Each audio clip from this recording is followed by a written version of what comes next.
यह कहानी है श्री जयशंकर प्रसाद द्वारा रचित, जिसमें प्रेम के साथ साथ त्याग, कर्तव्य, सामाजिक बंधन और आत्मसम्मान की गहरी झलक मिलती है। एक अनाथ बालक मदन का जीवन उसे मृणालिनी तक ले आता है। दोनों के बीच धीरे धीरे ऐसा प्रेम जन्म लेता है जिसे शब्दों की ज़रूरत नहीं। और फिर वह मोड़ आता है जहाँ मदन को तय करना पड़ता है कि प्रेम को पाना है या प्रेम के लिए त्याग करना है। तो आइए सुनते हैं श्री जयशंकर प्रसाद द्वारा रचित कहानी मदन मृणालिनी। विजयदशमी का त्यौहार समीप है। बालक लोग नित्य रामलीला होने से आनंद में मग्न हैं। हाथ में धनुष और तीर लिए हुए एक छोटा सा बालक रामचंद्र बनने की तैयारी में लगा हुआ है। 14 वर्ष का बालक बहुत ही सरल और सुंदर है। खेलते खेलते बालक को भोजन की याद आई। फिर कहाँ का राम बनना और कहाँ की रामलीला। चट्ट धनुष फेंक कर दौड़ता हुआ माता के पास जा पहुँचा और उस ममतामयी मोहमयी माता के गले से लिपट कर बोला, माँ खाने को दे, माँ खाने को दे, कहता हुआ जननी के चित्त को आनंदित करने लगा। जननी बालक का मचलना देखकर प्रसन्न हो रही थी और थोड़ी देर तक बैठी रहकर और भी मचलना देखना चाहती थी। उसके यहाँ एक पड़ोसिन बैठी थी, अतएव वह एकाएक उठकर बालक को भोजन देने में असमर्थ थी। सहज ही असंतुष्ट हो जाने वाली पड़ोस की स्त्रियों का सहज क्रोधमयी भाव किसी से छिपाना होगा। यदि वह तत्काल उठकर चली जाती तो पड़ोसन क्रुद्ध हो जाती। अतः वह उठकर बालक को भोजन देने में आनाकानी करने लगी। बालक का मचलना और भी बढ़ चला। धीरे धीरे वह क्रोधित हो गया। दौड़कर अपनी कमान उठा लाया, तीर चढ़ाकर पड़ोसन की ओर लक्ष्य किया और कहा, तू यहाँ से जा, नहीं तो मैं मार दूंगा। दोनों स्त्रियां केवल हंसकर उसको मना करती रहीं। अकस्मात वह तीर बालक के हाथ से छूट पड़ा और पड़ोसिन की गर्दन में कुछ धंस गया। अब क्या था, वह अर्जुन और अश्वत्थामा का पाशुपतास्त्र हो गया। बालक की माँ बहुत घबरा गई। उसने अपने हाथ से तीर निकाला, उसके रक्त को धोया, बहुत कुछ ढांढस दिया, किंतु घायल स्त्री का चिल्लाना कराहना सहज में थमने वाला नहीं था। बालक की माँ विधवा थी, कोई उसका रक्षक न था। जब उसका पति जीता था तब वह उसका संसार अच्छी तरह चलता था। अब जो कुछ पूंजी बच रही थी उसी में वह अपना समय बिताती थी। ज्यों त्यों करके उसने चिर संरक्षित धन में से 25 रुपये उस घायल स्त्री को दिए। वह स्त्री किसी से यह बात न कहने का वादा करके अपने घर गई, परंतु बालक का पता नहीं। वह डर के मारे घर से निकल किसी और भाग गया। माता ने समझा कि पुत्र कहीं डर से छिपा होगा, शाम तक आ जाएगा। धीरे धीरे संध्या पर संध्या, सप्ताह पर सप्ताह, मास पर मास बीतने लगे, परंतु बालक का कहीं पता नहीं। शोक से माता का हृदय जर्जर हो गया। वह चारपाई पर लग गई। चारपाई ने भी उसका ऐसा अनुराग देखकर उसे और अपना लिया और फिर वह उस पर से न उठ सकी। बालक को अब कौन पूछने वाला है। कलकत्ता महानगरी के विशाल भवनों तथा राजमार्गों को आश्चर्य से देखता हुआ एक बालक सुसज्जित भवन के सामने खड़ा है। महीनों कष्ट झेलता, राह चलता, थकता हुआ बालक यहाँ पहुँचा है। बालक थोड़ी देर तक यही सोचता था कि अब मैं क्या करूं, किससे अपने कष्ट की कथा कहूं।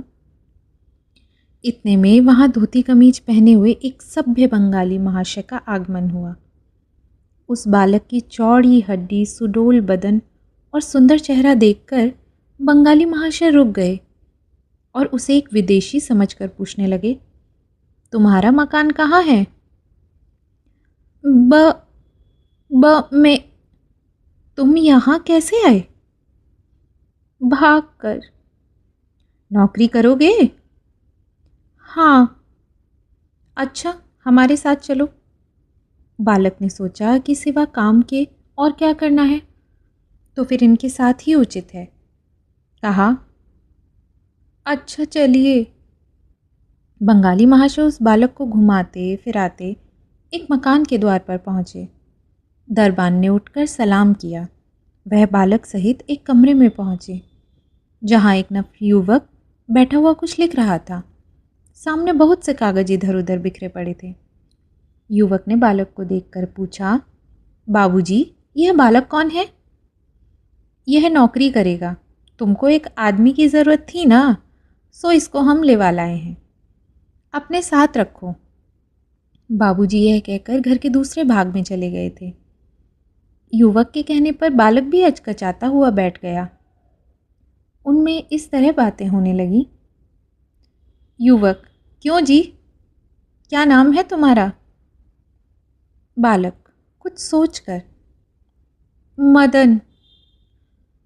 युवक, नाम तो बड़ा अच्छा है।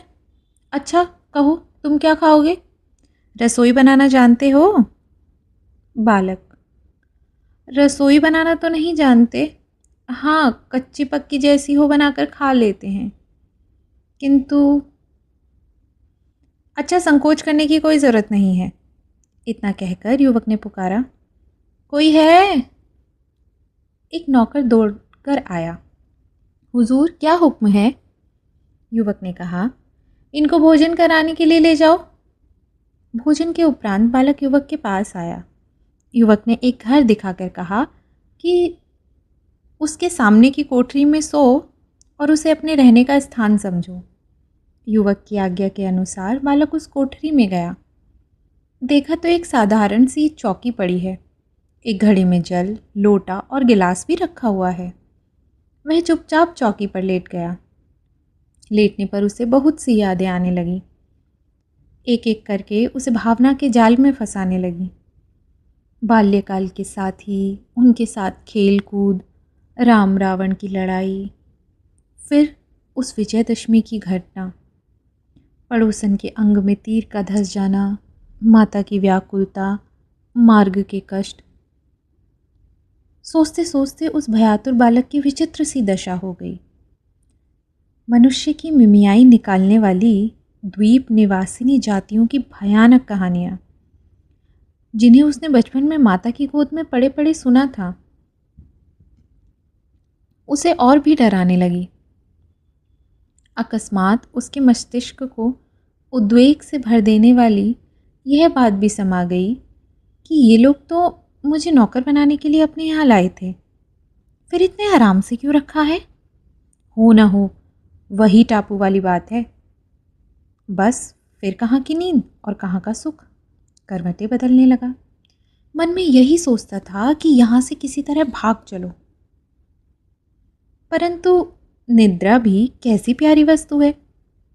घोर दुख के समय भी मनुष्य को यही सुख देती है। सब बातों से व्याकुल होने पर भी वह कुछ देर के लिए सो गया। मदन उसी घर में रहने लगा। अब उसे उतनी घबराहट नहीं मालूम होती। अब वह निर्भय सा हो गया है। किंतु अभी तक यह बात कभी कभी उसे उधेड़ बुन में लगा देती है कि ये लोग मुझसे इतना अच्छा बर्ताव क्यों करते हैं और क्यों इतना सुख देते हैं। पर इन सब बातों को वह उस समय भूल जाता है जब मृणालिनी उसकी रसोई बनाने लगती है। देखो, रोटी जलती है, उसे उलट दो, दाल भी चला दो, इत्यादि बातें जब मृणालिनी के कोमल कंठ से वीणा की झनकार के समान सुनाई देती हैं, तब वह अपना दुख, माता की सोच सब भूल जाता है। मदन है तो अबोध, किंतु संयुक्त प्रांतवासी होने के कारण स्पृश्य का उसे बहुत ही ध्यान रहता है। वह दूसरे का बनाया भोजन नहीं करता। अतएव मृणालिनी आकर उसे बताती है और भोजन के समय हवा भी करती है। मृणालिनी गृह स्वामिनी की कन्या है।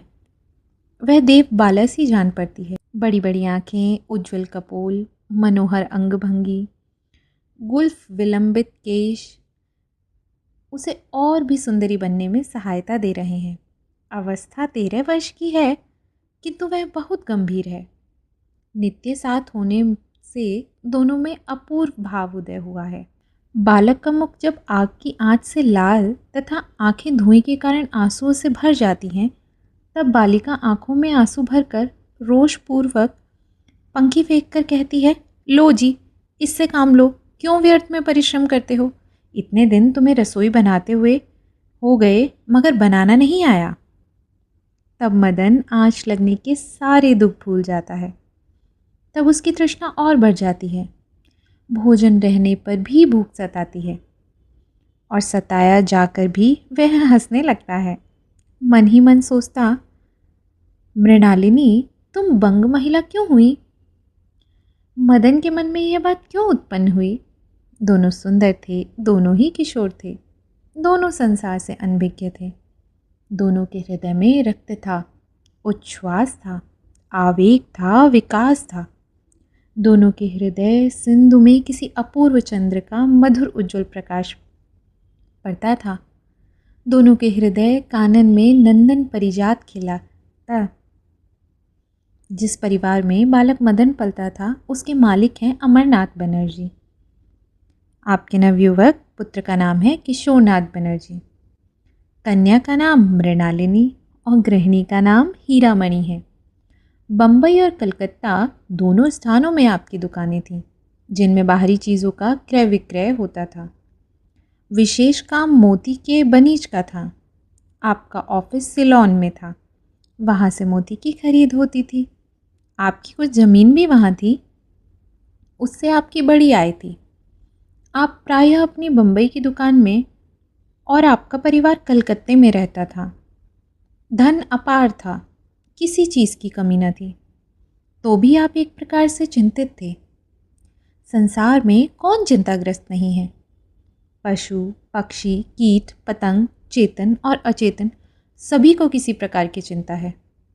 जो योगी हैं, जिन्होंने सब कुछ त्याग दिया है, संसार जिनके वास्ते असार है, उन्होंने भी स्वीकार किया है। यदि वे आत्मचिंतन न करें तो उन्हें योगी कौन कहेगा? किंतु बनर्जी महाशय की चिंता का क्या कारण है? सो पति पत्नी की इस बातचीत से ही विदित हो जाएगा। अमरनाथ, किशोर तो कुंवारा ही रहना चाहता है, अभी तक उसकी शादी कहीं पक्की नहीं हुई। हीरामणि, सिलोन में आपके व्यापार करने तथा रहने से समाज आपको दूसरी ही दृष्टि से देख रहा है। अमरनाथ, ऐसे समाज की मुझे परवाह नहीं है। मैं तो केवल लड़की और लड़के का ब्याह अपनी जाति में करना चाहता था। क्या टापुओं में जाकर लोग पहले बनीज नहीं करते थे? मैंने कोई अन्य धर्म तो ग्रहण नहीं किया, फिर यह व्यर्थ का आडंबर क्यों है? और यदि कोई खान पान का दोष दे तो क्या यहाँ पर तिलक कर पूजा करने वाले लोगों से होटल बचा हुआ है? हीरामणि, फिर क्या कीजिएगा? समाज तो इस समय केवल उन्हीं बगला भक्तों को परम धार्मिक समझता है। अमरनाथ, तो फिर अब मैं ऐसे समाज को दूर से ही हाथ जोड़ता हूँ। हीरामणि, तो क्या ये लड़की लड़के कुंवारे ही रहेंगे? अमरनाथ, नहीं, अब हमारी यह इच्छा है कि तुम सबको लेकर उसी जगह चलें। यहाँ कई वर्ष रहते भी हुआ, किंतु कार्य सिद्ध होने की कुछ भी आशा नहीं है, तो फिर अपना व्यापार क्यों नष्ट होने दें? इसीलिए अब तुम सबको वहीं चलना होगा। न होगा तो ब्रह्म हो जाएंगे, किंतु यह उपेक्षा अब सही नहीं जाती। मदन मृणालिनी के संगम से बहुत ही प्रसन्न है। सरला मृणालिनी भी प्रफुल्लित है। किशोरनाथ भी उसे बहुत ही प्यार करता है। प्रायः उसी को साथ लेकर हवा खाने के लिए जाता है। दोनों में बहुत ही सौहार्द है। मदन भी बाहर किशोरनाथ के साथ और घर पर मृणालिनी की प्रेममयी वाणी से आप्यायित रहता है। मदन का समय सुख से बीतने लगा, किंतु बनर्जी महाशय के सपरिवार बाहर जाने की बातों ने एक बार उसके हृदय को उद्वेगपूर्ण बना दिया। वह सोचने लगा कि मेरा क्या परिणाम होगा? क्या आप मुझे भी चलने की आज्ञा देंगे? और यदि चलने के लिए कहेंगे तो मैं क्या करूँगा? इनके साथ जाना ठीक होगा या नहीं? इन सब बातों को वह सोचता ही था कि इतने में किशोरनाथ ने अकस्मात आकर उसे चौंका दिया। उसने खड़े होकर पूछा, कहिए, आप लोग किस सोच विचार में पड़े हुए हैं? कहाँ जाने का विचार है? क्यों, तुम न चलोगे? कहाँ? जहाँ हम लोग जाएं। वही तो पूछता हूँ कि आप लोग कहाँ जाएंगे? सिलोन। तो मुझसे भी आप वहाँ चलने के लिए कहते हैं? इसमें तुम्हारी हानि ही क्या है? मदन यज्ञोपवीत दिखाकर बोला, इसकी ओर भी तो ध्यान कीजिए। तो क्या समुद्र यात्रा तुम नहीं कर सकते? सुना है वहाँ जाने से धर्म नष्ट हो जाता है। क्यों? जिस तरह तुम यहाँ भोजन बनाते हो उसी तरह वहाँ भी बनाना। जहाज पर भी चढ़ना होगा। उसमें हर्ज ही क्या है? लोग गंगा सागर और जगन्नाथ जी जाते समय जहाज पर नहीं चढ़ते। मदन अब निरुत्तर हुआ, किंतु उत्तर सोचने लगा। इतने में ही उधर से मृणालिनी आती हुई दिखाई पड़ी। मृणालिनी को देखते ही उसके विचार रूपी मोतियों को प्रेम हंस ने चुग लिया और उसे उसकी बुद्धि और भी भ्रमपूर्ण जान पड़ने लगी।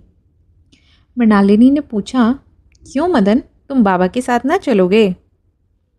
जिस पर वीणा की झंकार से मस्त होकर मृग स्थिर हो जाता है अथवा मनोहर वंशी की तान से झूमने लगता है, वैसे ही मृणालिनी के मधुर स्वर में मुग्ध मदन ने कह दिया, क्यों न चलूँगा?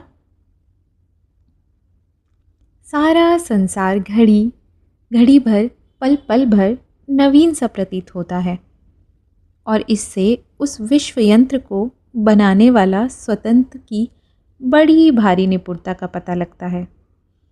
क्योंकि नवीनता की यदि रचना न होती तो मानव समाज को यह संसार और ही तरह का भासित होता। फिर उसे किसी वस्तु की चाह न होती, इतनी तरह के व्यावहारिक पदार्थों की कुछ भी आवश्यकता न होती। समाज, राज्य और धर्म के विशेष परिवर्तन रूपी पट में इसकी मनोहर मूर्ति और भी सलोनी देख पड़ती। मनुष्य बहुप्रेमी क्यों हो जाता है? मानवों की प्रवृत्ति क्यों दिन रात बदला करती है? नगरवासियों को पहाड़ी घाटियां सौंदर्यमय प्रतीत होती हैं। विदेश पर्यटन में क्यों मनोरंजन होता है? मनुष्य क्यों उत्साहित होता है? इत्यादि प्रश्नों के उत्तर में केवल यही कहा जा सकता है कि नवीनता की प्रेरणा। नवीनता वास्तव में ऐसी ही वस्तु है कि जिससे मदन को भारत से सिलोन तक पहुंच जाना कुछ कष्ट करना हुआ। विशाल सागर के वक्ष स्थल पर दानवराज की तरह वह जहाज अपनी चाल और शक्ति दिखा रहा है। उसे देखकर मदन को द्रौपदी और पांडवों को लादे हुए घटोत्कच का ध्यान आता था। उत्ताल तरंगों की कल्लोल माला अपना अनुपम दृश्य दिखा रही है। चारों ओर जल ही जल। चंद्रमा अपने पिता की गोद में क्रीड़ा करता हुआ आनंद दे रहा है। अनंत सागर में अनंत आकाश मंडल के असंख्य नक्षत्र अपने प्रतिबिंब दिखा रहे हैं। मदन 3-4 बरस में युवक हो गया है। उसकी भावुकता बढ़ गई थी। वह समुद्र का सुंदर दृश्य देख रहा था। अकस्मात एक प्रकाश दिखाई देने लगा। वह उसी को देखने लगा। उस मनोहर अरुण का प्रकाश नील जल को भी आरक्तिम बनाने की चेष्टा करने लगा। चंचल तरंगों की लहरियां सूर्य की किरणों से क्रीड़ा करने लगी। मदन उस अनंत समुद्र को देखकर डरा नहीं, किंतु अपने प्रेममय हृदय का एक जोड़ा देखकर और भी प्रसन्न हुआ। वह निर्भीक हृदय से उन लोगों के साथ सिलोन पहुंचा। अमरनाथ के विशाल भवन में रहने से मदन को बड़ी ही प्रसन्नता है। मृणालिनी और मदन उसी प्रकार से मिलते जुलते हैं जैसे कलकत्ते में मिलते जुलते थे। लवण महासमुद्र की महिमा दोनों ही को मनोहर जान पड़ती है। प्रशांत महासागर के तट की संध्या दोनों के नेत्रों को ध्यान में लगा देती है। डूबते हुए सूर्यदेव देव तुल्य हृदयों को संसार की गति दिखलाते हैं, अपने राग की आभा उन प्रभात में हृदयों पर डालते हैं। दोनों ही सागर तट पर खड़े सिंधु की तरंग भंगियों को देखते हैं, फिर दोनों की मनोहर अंग भंगियों में भूले हुए हैं। महासमुद्र के तट पर बहुत समय तक खड़े होकर मृणालिनी और मदन उस अनंत का सौंदर्य देखते थे। अकस्मात बैंड का सुरीला राग सुनाई दिया, जो सिंधु के गर्जन को भी भेद कर निकलता था। मदन मृणालिनी दोनों एकाग्रचित हो उस ओजस्विनी कविवाणी को जातीय संगीत में सुनने लगे, किंतु वहाँ कुछ दिखाई न दिया। चकित होकर वे सुन रहे थे। प्रबल वायु भी उत्ताल तरंगों को हिलाकर उनको डराता हुआ उसी की प्रतिध्वनि करता था। मंत्रमुग्ध के समान सिंधु भी अपनी तरंगों के घात प्रतिघात पर चिढ़कर उन्हीं शब्दों को दोहराता है। समुद्र को स्वीकार करते देख कर अनंत आकाश भी उसी की प्रतिध्वनि करता है। धीरे धीरे विशाल सागर के हृदय को फाड़ता हुआ एक जंगी जहाज दिखाई पड़ा। मदन और मृणालिनी दोनों ही स्थिर दृष्टि से उसकी ओर देखते रहे। जहाज अपनी जगह पर ठहरा और इधर पोर्ट संरक्षक ने उस पर सैनिकों के उतरने के लिए यथोचित प्रबंध किया। समुद्र की गंभीरता, संध्या की निस्तब्धता और बैंड के सुरीले राग ने दोनों के हृदयों को सम्मोहित कर लिया और वे इन्हीं सब बातों की चर्चा करने लग गए। मदन ने कहा, मृणालिनी, यह बाजा कैसा सुरीला है। मृणालिनी का ध्यान टूटा। सहसा उसके मुख से निकला, तुम्हारे कलकंठ से अधिक नहीं है। इसी तरह दिन बीतने लगे। मदन को कुछ काम नहीं करना पड़ता था। जब कभी उसका जी चाहता वह महासागर के तट पर जाकर प्रकृति की सुषमा और निरखता और उसी में आनंदित होता था। वह प्रायः गोता लगाकर मोती निकालने वालों की ओर देखा करता और मन ही मन उनकी प्रशंसा किया करता था। मदन का मालिक भी उसको कभी कोई काम करने के लिए आज्ञा नहीं देता था। वह उसे बैठाकर मृणालिनी के साथ घूमने के लिए जाने की आज्ञा दे देता था। उसका स्वभाव ही ऐसा सरल था कि सभी सहवासी उससे प्रसन्न रहते थे। वह भी उनसे खूब हिलमिल कर रहता था। संसार भी बड़ा प्रपंचमय यंत्र है। वह अपनी मनोहरता पर आप ही मुग्ध रहता है।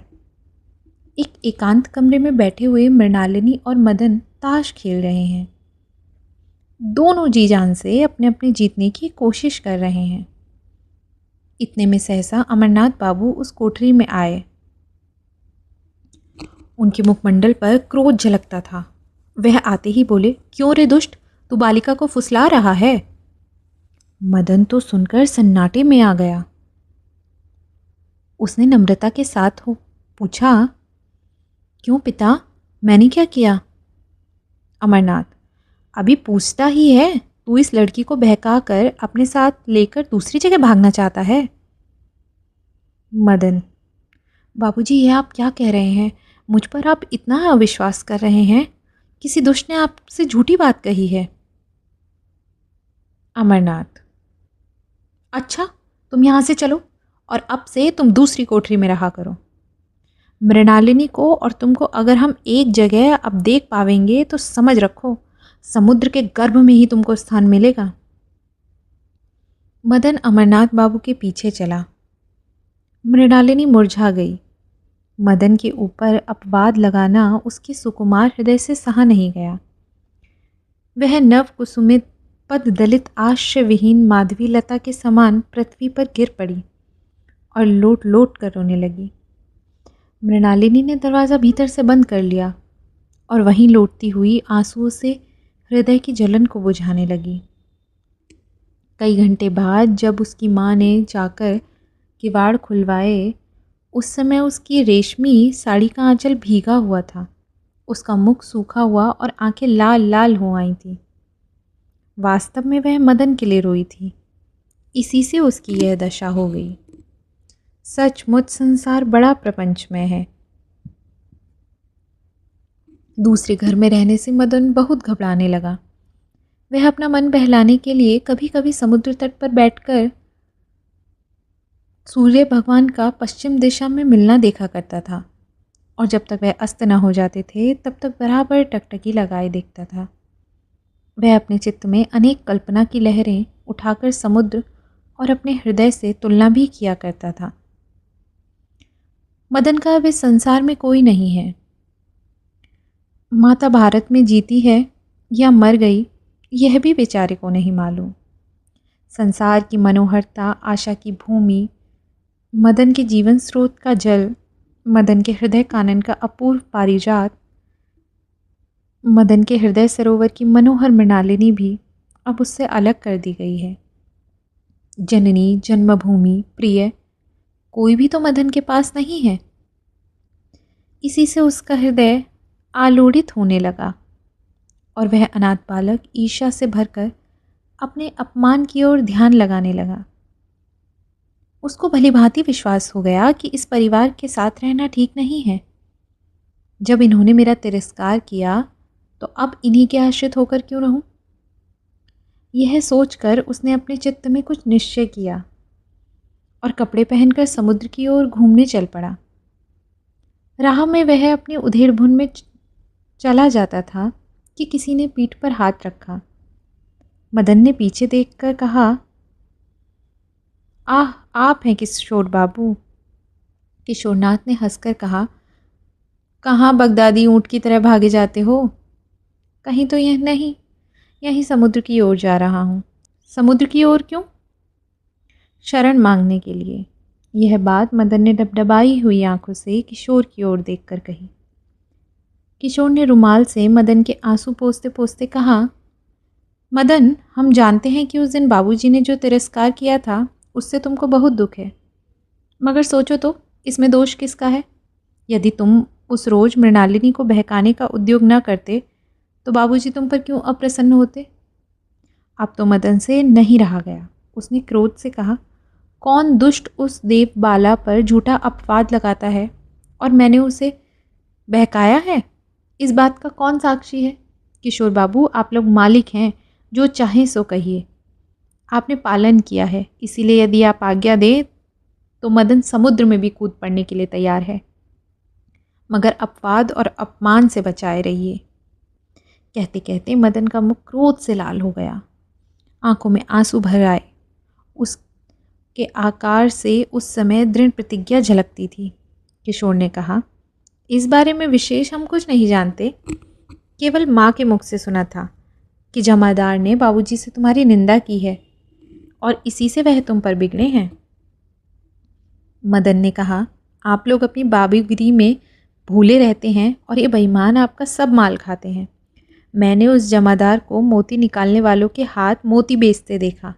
मैंने पूछा, क्यों, तुमने मोती कहाँ पाया? तब उसने गिड़गिड़ा कर पैर पकड़कर मुझसे कहा, बाबूजी से ना कहिएगा। मैंने उसे डांटकर फिर ऐसे काम न करने के लिए कहकर छोड़ दिया। आप लोगों से नहीं कहा, इसी कारण वह ऐसी चाल चलता है और आप लोगों ने भी बिना सोचे समझे उसी की बात पर विश्वास कर लिया। यूँ कहते कहते मदन उठ खड़ा हो गया। किशोर ने उसका हाथ पकड़कर बैठाया और आप भी बैठकर कहने लगा, मदन, घबराओ मत, थोड़ी देर बैठकर हमारी बात सुनो। हम उसको दंड देंगे और तुम्हारा अपवाद भी मिटा देंगे, मगर हम एक बात जो कहते हैं उसे ध्यान देकर सुनो। मृणालिनी अब बालिका नहीं है और तुम भी बालक नहीं हो। तुम्हारे उसके जैसे भाव हैं सो भी हमसे छिपे नहीं हैं। फिर ऐसी जगह पर हम तो यही चाहते हैं कि तुम्हारा और मृणालिनी का ब्याह हो जाए। मदन ब्याह का नाम सुनकर चौंक पड़ा और मन में सोचने लगा कि यह कैसी बात? कहाँ हम युक्त प्रांत निवासी अन्य जातीय और कहाँ ये बंगाली ब्राह्मण? फिर ब्याह किस तरह हो सकता है? हो न हो ये मुझे भुलावा देते हैं। क्या मैं इनके साथ अपना धर्म नष्ट करूँगा? क्या इसी कारण ये लोग मुझे इतना सुख देते हैं? और खूब खुलकर मृणालिनी के साथ घूमने फिरने और रहने देते थे। मृणालिनी को जी से चाहता हूँ और जहाँ तक देखता हूँ मृणाली भी मुझसे कपट प्रेम नहीं करती, किंतु यह ब्याह नहीं हो सकता क्योंकि इसमें धर्म और अधर्म दोनों का डर है। धर्म का निर्णय करने की मुझ में शक्ति नहीं है। मैंने ऐसा ब्याह होते ना देखा है और ना सुना है, फिर कैसे यह ब्याह करूं? इन्हीं बातों को सोचते सोचते बहुत देर हो गई। जब मदन को यह सुन पड़ा कि अच्छा सोचकर हमसे कहना, तब वह चौंक पड़ा और देखा तो किशोरनाथ जा रहा है। मदन ने किशोरनाथ के जाने पर कुछ विशेष ध्यान नहीं दिया और फिर अपने विचारों के सागर में मग्न हो गया। फिर मृणालिनी का ध्यान आया तो हृदय धड़कने लगा। मदन की चिंता शक्ति का वेग रुक गया और उसके मन में यही समाया कि ऐसे धर्म को मैं दूर से ही हाथ जोड़ता हूँ। मृणालिनी को मैं नहीं छोड़ सकता। मदन इसी मंतव्य को स्थिर कर समुद्र की ओर मुख कर कर उसकी गंभीरता निहारने लगा। वहाँ पर कुछ धनी लोग पैसा फेंक कर उसे समुद्र से ले आने का तमाशा देख रहे थे। मदन ने सोचा कि प्रेमियों का जीवन प्रेम है और सज्जनों का अमोघ धन धर्म है। ये लोग अपने प्रेम जीवन की परवाह न कर धर्म धन को बटोरते हैं और फिर इनके पास जीवन और धन दोनों चीज़ें दिखाई पड़ती हैं। तो क्या मनुष्य इनका अनुकरण नहीं कर सकता? अवश्य कर सकता है।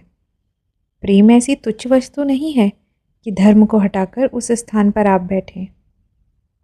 प्रेम महान है, प्रेम उदार है। प्रेमियों को भी वह उदार और महान बनाता है। प्रेम का मुख्य अर्थ है आत्मत्याग। तो क्या मृणालिनी से ब्याह कर लेना ही प्रेम में गिना जाएगा? नहीं नहीं, वह घोर स्वार्थ है। मृणालिनी को मैं जन्म भर प्रेम से हृदय मंदिर में बिठाकर पूजूंगा।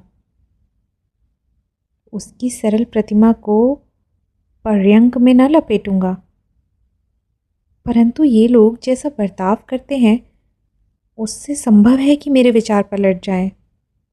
इसीलिए अब इन लोगों से दूर रहना ही उचित है। मदन इन्हीं बातों को सोचता हुआ लौट आया और जो अपना मासिक वेतन जमा किया था वह तथा कुछ कपड़े आदि आवश्यक सामान लेकर वहाँ से चला गया। जाते समय उसने एक पत्र लिखकर वहीं छोड़ दिया। जब बहुत देर तक लोगों ने मदन को नहीं देखा तब चिंतित हुए। खोज करने से उनको मदन का पत्र मिला, जिसे किशोरनाथ ने पढ़ा और पढ़कर उसका मर्म पिता को समझा दिया। पत्र का भाव समझते ही उनकी सब आशा निर्मूल हो गई। उन्होंने कहा, किशोर देखो, हमने सोचा था कि मृणालिनी किसी कुलीन हिंदू को समर्पित हो, परंतु वह नहीं हुआ। इतना व्यय और परिश्रम जो मदन के लिए किया गया सब व्यर्थ हुआ। अब वह कभी मृणालिनी से ब्याह नहीं करेगा, जैसा कि उसके पत्र से विदित होता है। आपके उस व्यवहार ने उसे और भी भड़का दिया।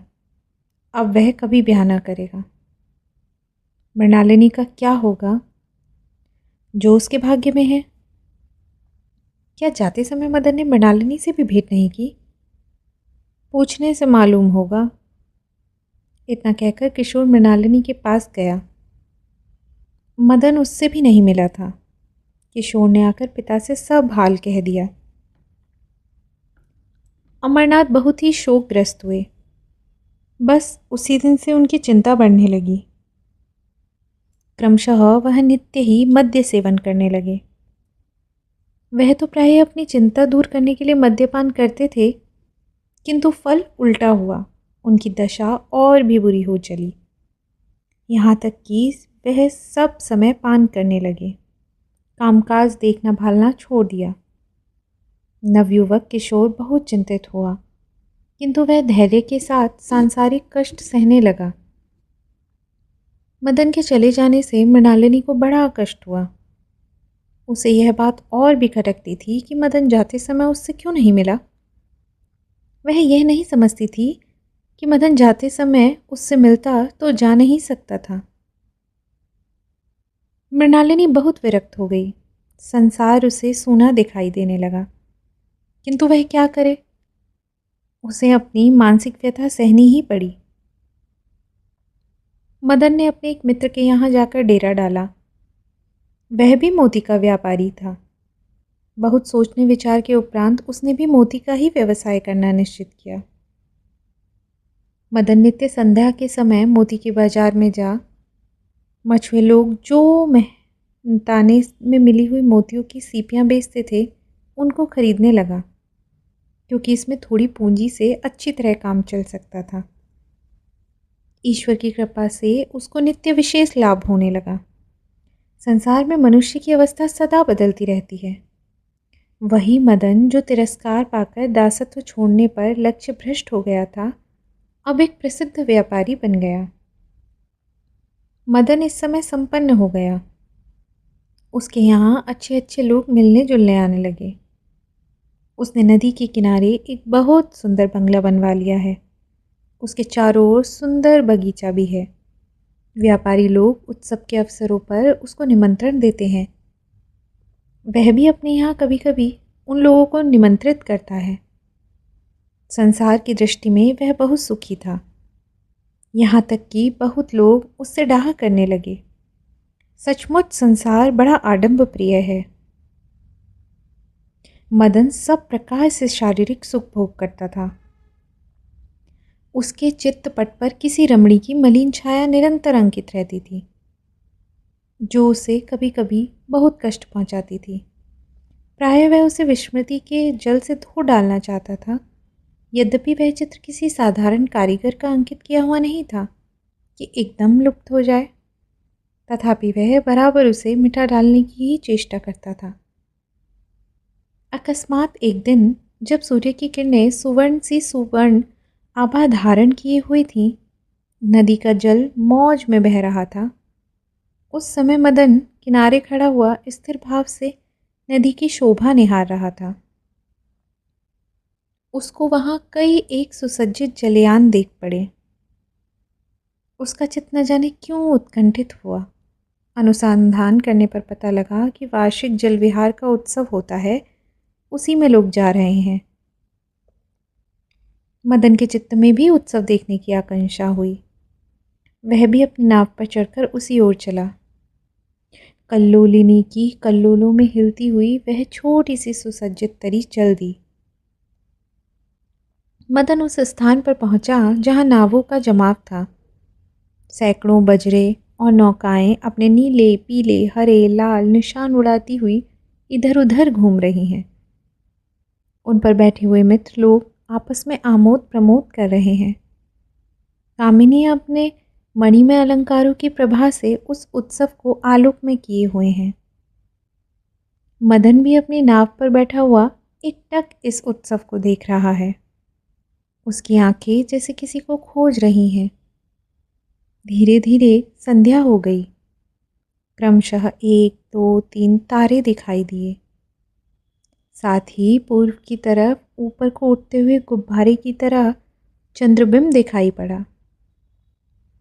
लोगों के नेत्रों में आनंद का उल्लास छा गया। इधर दीपक जल गए। मधुर संगीत, शून्य की निस्तब्धता और भी गूंजने लगा। रात के साथ ही आमोद प्रमोद की मात्रा बढ़ी, परंतु मदन के हृदय में सन्नाटा छाया हुआ है। उत्सव के बाहर वह अपनी नौका को धीरे धीरे चला रहा है। अकस्मात कोलाहल सुनाई पड़ा। वह चौंक कर उधर देखने लगा। उसी समय कोई 4-5 हाथ दूर एक काली सी चीज दिखाई दी। अस्त हो रहे चंद्रमा का प्रकाश पड़ने से कुछ वस्त्र भी दिखाई देने लगा। वह बिना कुछ सोचे समझे ही जल में कूद पड़ा और उसी वस्तु के साथ बह चला। ऊष्मा की आभा पूर्व में दिखाई पड़ रही है।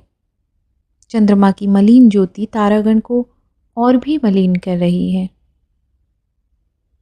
तरंगों के शीतल दक्षिण पवन धीरे धीरे संसार को निद्रा से जगा रहा है। पक्षी भी कभी कभी बोल उठते हैं। निरंजन नदी तट में एक नाव बंधी है और बाहर एक सुकुमारी सुंदरी का शरीर अचेत अवस्था में पड़ा हुआ है। एक युवक सामने बैठा हुआ उसे होश में लाने के लिए उद्योग कर रहा है। दक्षिण पवन भी इसे इस शुभ काम में बहुत सहायता दे रहा है। सूर्य की पहली किरण का स्पर्श पाते ही सुंदरी के नेत्र कमल धीरे धीरे विकसित होने लगे। युवक ने ईश्वर को धन्यवाद दिया और झुककर उस कामिनी से पूछा, मृणालिनी, अब कैसी हो? मृणालिनी ने नेत्र खोलकर देखा, उसके मुखमंडल पर हर्ष के चिन्ह दिखाई पड़े। उसने कहा, प्यारे मदन, अब अच्छी हूँ। प्रणय का भी वेग कैसा प्रबल है। यह किसी महासागर की प्रचंड आंधी से कम प्रबलता नहीं रखता। इसके झोंके में मनुष्य की जीवन नौका असीम तरंगों से घिरकर प्रायः कूल को नहीं पाती। अलौकिक आलोकमय अंधकार में प्रणयी अपनी प्रणय तरी पर आरोहण कर उसी आनंद के महासागर में घूमना पसंद करता है। कूल की ओर जाने की इच्छा भी नहीं करता। इस समय मदन और मृणालिनी दोनों की आंखों से आंसुओं की धारा धीरे धीरे बह रही है। चंचलता का नाम भी नहीं है। कुछ बल आने पर दोनों उस नाव में जा बैठे। मदन ने मल्लाहों को पास के गांव से दूध या और कुछ भोजन की वस्तु लाने के लिए भेजा। फिर दोनों ने बिछुड़ने के उपरांत की सब कथा परस्पर कह सुनाई। मृणालिनी कहने लगी, भैया किशोरनाथ से मैं तुम्हारा सब हाल सुना करती थी, पर वह कहा करते थे तुमसे मिलने में उनको संकोच होता है। इसका कारण उन्होंने कुछ नहीं बतलाया। मैं भी हृदय पर पत्थर रखकर तुम्हारे प्रणय को आज तक स्मरण कर रही हूँ। मदन ने बात टालकर पूछा, मृणालिनी, तुम जल में कैसे गिरी? मृणालिनी ने कहा, मुझे बहुत उदास देख भैया ने कहा, चलो तुम्हें एक तमाशा दिखलावें। सो मैं भी आज यहाँ मेला देखने आई। कुछ कोलाहल सुनकर मैं नाव पर खड़ी हो देखने लगी। दो नाव वालों में झगड़ा हो रहा था। उन्हीं के झगड़े में हाथापाई में नाव हिल गई और मैं गिर पड़ी। फिर क्या हुआ सो मैं कुछ नहीं जानती। इतने में दूर से एक नाव आती हुई दिखाई पड़ी। उस पर किशोरनाथ था। उसने मृणालिनी को देखकर बहुत हर्ष प्रकट किया और सब लोग मिलकर बहुत आनंदित हुए। बहुत कुछ बातचीत होने के बाद मृणालिनी और किशोर दोनों ने मदन के घर चलना स्वीकार किया।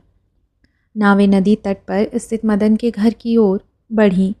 उस समय मदन को एक दूसरी ही चिंता थी। भोजन के उपरांत किशोरनाथ ने कहा, मदन, हम अब भी तुमको छोटा भाई ही समझते हैं, पर तुम शायद हमसे कुछ रुष्ट हो गए हो। मदन ने कहा, भैया कुछ नहीं, इस दास से जो कुछ ठिठाई हुई हो उसे क्षमा करना। मैं तो आपका वही मदन हूँ। इसी तरह की बहुत सी बातें होती रहीं और फिर दूसरे दिन किशोरनाथ मृणालिनी को साथ लेकर अपने घर गया। अमरनाथ बाबू की अवस्था बड़ी शोचनीय है। वह एक प्रकार से मद्य के नशे में चूर रहते हैं। कामकाज देखना सब छोड़ दिया है। अकेला किशोरनाथ कामकाज संभालने के लिए तत्पर हुआ, पर उसके व्यापार की दशा अत्यंत शोचनीय होती गई। उसके पिता का स्वास्थ्य भी बिगड़ चला। क्रमशः उसको चारों ओर अंधकार दिखाई देने लगा। संसार की कैसी विलक्षण गति है। जो बाबू अमरनाथ के समय सारे सिलोन में प्रसिद्ध व्यापारी गिने जाते थे और व्यापारी लोग जिनसे सलाह लेने के लिए तरसते थे, वही अमरनाथ इस समय कैसी अवस्था में है। कोई उनसे मिलने भी नहीं आता। किशोरनाथ एक दिन अपने ऑफिस में बैठा कार्य कर रहा था। अकस्मात मृणालिनी भी उसी स्थान में आ गई और एक कुर्सी खींचकर बैठ गई। उसने किशोर से कहा, क्यों भैया, पिताजी की कैसी अवस्था है? कामकाज की दशा भी अच्छी नहीं है। तुम भी चिंता से व्याकुल रहते हो। यह क्या है? किशोरनाथ, बहन कुछ न पूछो, पिता की अवस्था तो तुम देख ही रही हो। कामकाज की अवस्था भी अत्यंत शोचनीय हो रही है। 50 लाख रुपए के लगभग बाजार को देना है। और ऑफिस का रुपया सब बाजार में फंस गया है, जो कि काम देखे भाले बिना पिताजी की अस्वस्थता के कारण दब सा गया है। इसी सोच में बैठा हूँ कि ईश्वर क्या करेंगे। मृणालिनी भयातुर हो गई। उसके नेत्रों से आंसुओं की धारा बहने लगी। किशोर उसे समझाने लगा, फिर बोला, केवल एक ईमानदार कर्मचारी अगर कामकाज की देखभाल किया करता तो यह अवस्था न होती। आज यदि मदन होता तो हम लोगों की यह दशा न होती।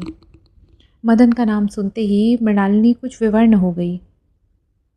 उसकी आंखों में आंसू भर आए। इतने में दरबान ने आकर कहा, सरकार, एक रजिस्ट्री चिट्ठी मृणालिनी देवी के नाम से आई है। ढाकिया बाहर खड़ा है। किशोर ने कहा, बुला लाओ। किशोर ने वह रजिस्ट्री खोली। उसमें एक पत्र और एक स्टाम्प का कागज़ था। देखकर किशोरी ने मृणालिनी के आगे फेंक दिया। मृणालिनी ने फिर वह पत्र किशोर के हाथों में देकर पढ़ने के लिए कहा। किशोर पढ़ने लगा। मृणालिनी, आज मैं तुमको पत्र लिख रहा हूँ। आशा है कि तुम इसे ध्यान देकर पढ़ोगी। मैं एक अनजाने स्थान का रहने वाला कंगाल के भेष में तुमसे मिला और तुम्हारे परिवार में पालित हुआ। तुम्हारे पिता ने मुझे आश्रय दिया और मैं सुख से तुम्हारा मुख देखकर दिन बिताने लगा। पर दैव को वह भी ठीक न जचा। अच्छा, जैसी उसकी इच्छा। पर मैं तुम्हारे परिवार को सदा स्नेह की दृष्टि से देखता हूँ। बाबू अमरनाथ के कहने सुनने का मुझे कुछ भी ध्यान नहीं है। मैं उसे आशीर्वाद समझता हूँ।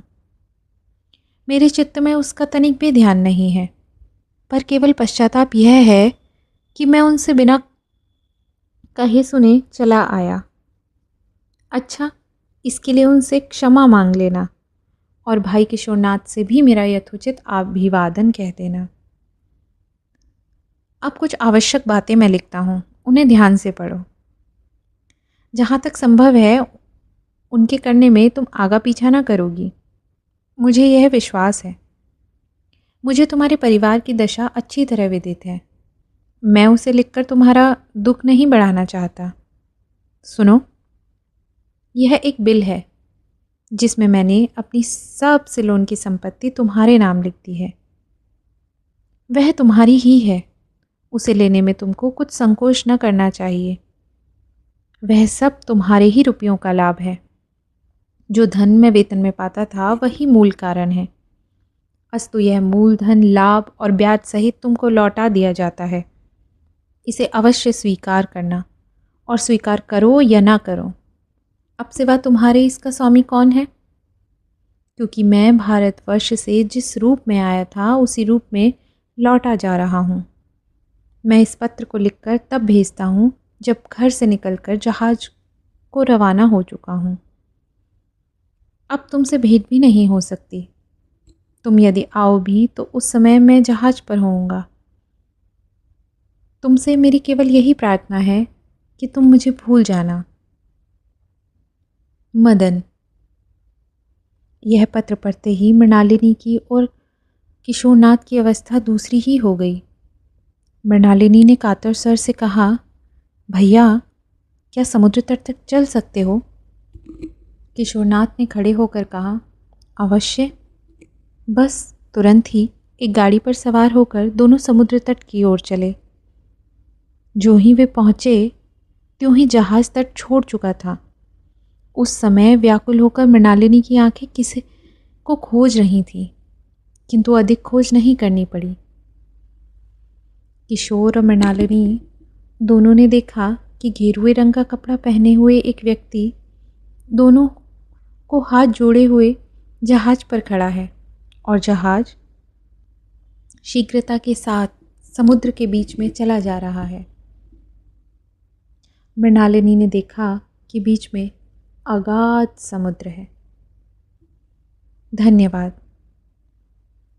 यदि यह कहानी आपको पसंद आई हो तो please subscribe my channel and comment. Thank you.